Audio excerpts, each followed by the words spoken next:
भारत में कहीं भी औषधीय गुण के पौधे उपलब्ध होने की जानकारी मिलते ही वहां पहुंच जाने वाले अर्जुन श्रीवास ने अपना जीवन इसी तरह के पेड़ पौधों को समर्पित कर दिया है। अर्जुन का मानना है कि पिता से विरासत में मिला यह शौक अब ऐसा नशा बन गया है जिसके बिना जीवन की कल्पना ही नहीं की जा सकती। अर्जुन का मानना है कि देश दुनिया में कहीं भी जो भी पेड़ पौधे हैं वह छत्तीसगढ़ में भी उगाए व लगाए जा सकते हैं।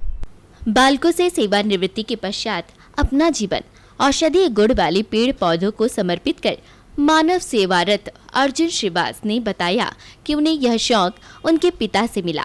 उन्होंने बताया कि औषधीय गुण वाले पेड़ पौधों को नष्ट होते देख उन्होंने इनके संरक्षण का प्रण लिया और अन्य राज्यों से भी पौधे लाकर उन्हें अपने बगीचे में जीवन दिया।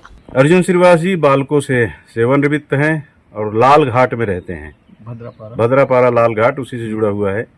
और इनके घर के आसपास आपने देखा होगा, मैंने बहुत सारी चीज़ें दिखाई आपको और उसके कुछ के गुण भी आपने बताए और ये भी बताया कि इसकी पौध कहाँ से लाई गई है, कितना फ़ायदेमंद है हमारे लिए, ये सारी जानकारी आपको इन्होंने दी। आपको ये शौक़ कहाँ से पैदा हो गया?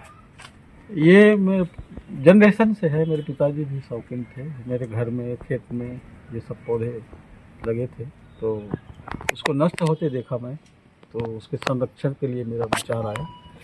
आजकल हर्बिसाइड डाल के किसान लोग मेड़ को साफ कर देते हैं तो पौधे धीरे धीरे समाप्त हो गए। मैं खोजता था तो मिलता नहीं था, मेरे समझ में आ गए तो समाप्ति की ओर है।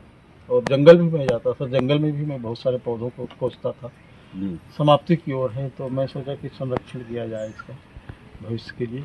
अर्जुन श्रीवास के बगीचे में ऐसे वृक्ष भी हैं जिनकी छाल व पत्तियों के रस से कैंसर जैसे रोगों को ठीक किया जा सकता है। जो बताया है कि ये इससे महिलाओं के लिए ये फायदेमंद है, गर्भधारण करने के पहले और प्रसव के बाद, या शुगर की, बीपी की दवाई बताई आपने कैंसर का भी बताया कि इससे इसकी छाल से और इसकी पत्ती से लाभ मिलता है।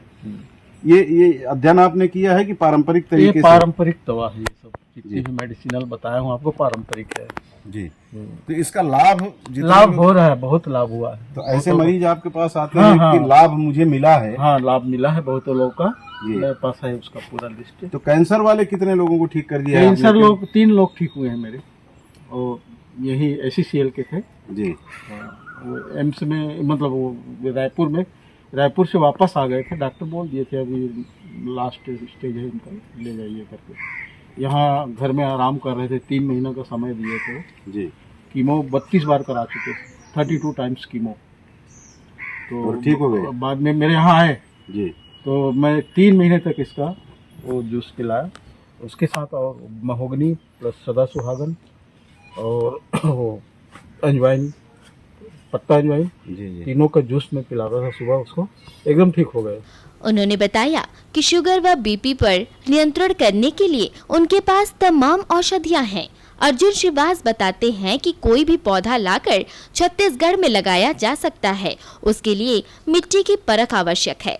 इसके अलावा आपने जो शुगर का और बीपी का बताया, शुगर की तो कई दवाएं आपने बताया कि कई इसमें साधन हैं, कई व्यवस्थाएं ऐसी हैं, लेकिन शुगर के बढ़ते हुए जो मरीज हैं, को कंट्रोल किया जा सकता है, पूरा तरह क्योर नहीं किया जा सकता। लाइफ टाइम आराम से जिएगा, कोई साइड इफेक्ट नहीं होगा।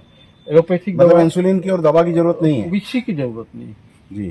कंट्रोल में रहेगा और लाइफ टाइम बढ़िया जिएगा। तो इसका भी आप इलाज कर रहे हैं लोगों का? हाँ, शुगर का तो पूरा मैं बताता हूँ, लोग बनाते हैं जी। मैं उसका फार्मूला बताता हूँ, लोग बनाते हैं, तो रहता है तो दे भी देता हूँ, मगर इतनी ज्यादा मात्रा में मैं नहीं बना पाता, मेरा काम एजुकेशन से लगा हुआ है। तो सफेद चंदन या लाल चंदन, उसके लिए मिट्टी कहा जाता है कि छत्तीसगढ़ की मिट्टी उसके लिए उपजाऊ नहीं है, मतलब उसके लिए फायदेमंद नहीं है। अगर उसको रोपित किया जाता है तो पुष्पित पल्लवित नहीं हो पाते।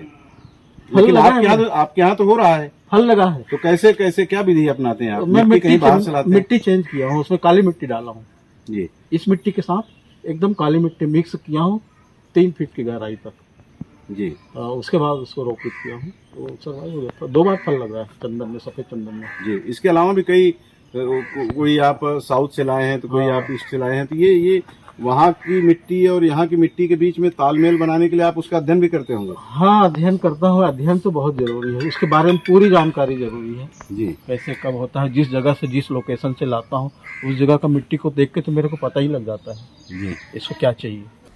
पारंपरिक वेद और पर्यावरण प्रेमी अर्जुन श्रीवास का मानना है कि एलोपैथी ऑपरेशन के लिए तो ठीक है, लेकिन रोगों को जन्म ना लेने देने और रोगों को हमेशा के लिए नष्ट करने में आयुर्वेद ही सक्षम है। आयुर्वेद को लेकर के जो आपने बताया उसमें मुझे लगता है कि आयुर्वेद के प्रति आपकी रुचि ज्यादा है। हाँ, और जिस तरह से अभी एलोपैथिक की तरफ लोग बढ़ रहे हैं, तो उससे लगता नहीं कि हम अपनी पुरानी विधा को छोड़ करके और ये काट और बिल्कुल ऑपरेशन और इसकी तरफ ज़्यादा लोग बढ़ करके कहीं न कहीं अपने जीवन के साथ खिलवाड़ कर रहे हैं। हर पैथी की एक लिमिट है, एलोपैथी भी ठीक है, उसका अलग है, मगर क्रॉनिक डिसीज में आयुर्वेद सस्ता है और सरल है, और एलोपैथी महंगा है गरीब जनता के लिए, और साइड इफेक्ट भी बहुत है। नहीं तो ये भी तो कहते हैं कि एलोपैथिक दवा जो है वो रोग को दबा देती है, हाँ, क्योर नहीं करती। हाँ, लेकिन ये क्योर कर देती है। हाँ, एलोपैथी सर्जरी के लिए ठीक है जी। बाकी के लिए आयुर्वेद ठीक है। आयुर्वेद ठीक है, सर्जरी के लिए और आकस्मिक चिकित्सा के लिए एलोपैथी ठीक है। बाकी के लिए आप लंबी बीमारी है तो आयुर्वेद अपनाइए, स्वस्थ जीवन जी, कोई साइड इफेक्ट नहीं, निरापद है।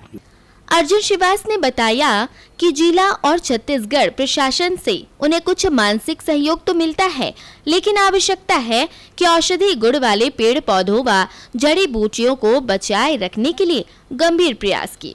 बहरहाल अर्जुन श्रीवास जैसे लोग ही हैं जिनके प्रयास से अभी भी सबसे प्राचीन भारतीय विधा महफूज है। इसे पुनः जन जन तक पहुंचाने के लिए जन जागरण और राजाश्रय की आवश्यकता है। कोरबा से राजा के साथ कमलेश यादव की रिपोर्ट।